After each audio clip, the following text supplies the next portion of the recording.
আসসালামু আলাইকুম প্রিয় ভাই বোনেরা, সবাই কেমন আছেন? আশা করি সবাই ভালো আছেন। এই যে দেখেন, আমার হাজব্যান্ড আসলে রান্না করতেছে। হঠাৎ করে সকালবেলা 1 মাস হয়ে গেছে, এই জন্য গ্যাসটা ফুরিয়ে গেল। তো গ্যাসের মধ্যে ভাত হয়েছে, আবার লোটের শুটকি রান্না করলাম, সেগুলো হয়ে গেছে। এখন এই যে মুরগি নিয়ে আসছে, মুরগি এনে আমার হাজব্যান্ডই কাটতেছে, ওই ধুইতেছে সুন্দর করে, বলতেছে আমি রান্না করব। বললাম যে তাহলে রান্না করো, আমি ভিডিও করি। তো শেষ পর্যন্ত দেখতে থাকেন, আমার ভিডিওর সাথেই থাকেন, আমার চ্যানেলের সাথেই থাকেন। দেখেন, আমি কিন্তু এতটা গুছিয়ে কথা বলতে পারি না, সুন্দর করে কথা বলতে পারি না। কারণ হলো যে আমি সবসময় গ্রামের ভাষায় কথা বলি, তো এই জন্য বুঝেন নাই। যারা কখনো জিন্সের প্যান্ট না পরছে তাদের কিন্তু জিন্সের প্যান্ট পরলে মানায়ও না। ঠিক তেমনি যাদের স্মার্টনেস মানে যারা সুন্দর করে সবসময় কথা বলে তাদের কথা বলা আসলে সুন্দরই থাকে। আর যারা সবসময় গ্রামের ভাষা ব্যবহার করি তাদের কথা বলা সুন্দর করে বলা এতটা সুন্দর হয় না। যেমন যে বিপাশা হায়াত, ওরা যেভাবে নাটক করে, তারপরে সুন্দর করে কথা বলে, এখানে এটা খেয়ে যা, এটা নিয়ে যা, এইভাবে তো বলি না সব সময়, যার কারণে আর সুন্দর হয় না। কিন্তু বলা উচিত, কথাগুলো শুনতে ভালো লাগে।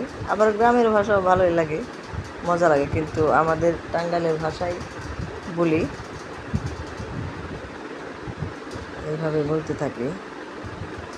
তো এই যে গাছের থেকে যে তেজপাতা নিয়ে নিব, তেজপাতা ছিঁড়ে দিয়ে দিব,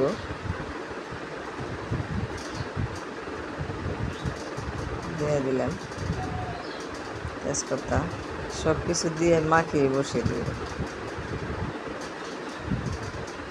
ভালো করে ধুয়ে তেজপাতা সব মশলা দিয়ে দিল, সব দিয়ে দিব। এখানে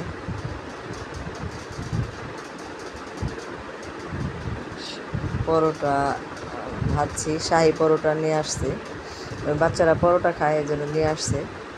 এগুলো গরম টরম করে এনে বাইরে রেখে দিলাম এখানে। তারপরে যে ময়লা ফালিয়ে দিতে গেল, মানে হাজব্যান্ড আসলে পরে একটু হেল্প করে। পরে বললাম যে ওখানে সবাইকে দেবো কি, এখানে নিয়ে এসে তুমি মাখে বসিয়ে দাও। পরে এখানে নিয়ে আসতেছে, আমি এবার লাকড়ি আইগে দিতেছি। চা বানিয়ে রাখছি, চা সরাইলাম, চা আবার ঢাইকে রাখলাম যদি ময়লা যায় তার জন্য। এই যে এখন সব মশলা দিয়ে মেখে একবারে বসে দিতেছে।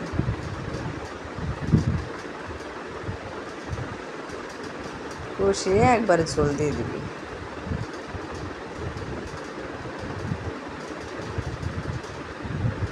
এভাবেও কিন্তু মাংস রান্না করলে মজা লাগে, মুরগির মাংস।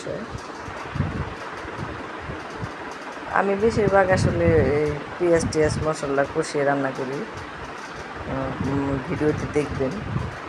আর ও এভাবে মাখিয়ে মাখিয়ে বসায়, এটাও খেতে ভালো লাগে। আবার অনেক সময় সাদা করে রান্না করে।